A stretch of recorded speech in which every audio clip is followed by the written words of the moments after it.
میخوام یه داستان باور نکردنی از یک پیرمرد 92 ساله بهتون بگم. آقای رونالد رید در سن 92 سالگی فوت میکنه و خانوادهش متوجه میشن که ایشون 8 میلیون دلار ثروت داره. چیز تعجب آورش اینه که کل عمرشو ایشون کارهای خیلی ساده مثل کارگری پمپ بنزین و یا کارهای نظافتی انجام میداده.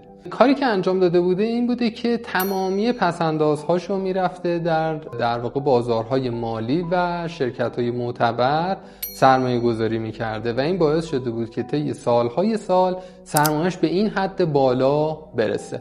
نکته‌ای که برای ما داره اینه که ما خیلی وقتا پس‌اندازهای ماهیانه‌مون چون ناچیز هست اینها رو ذخیره نمی‌کنیم یا در جاهای درست سرمایه گذاری نمی‌کنیم.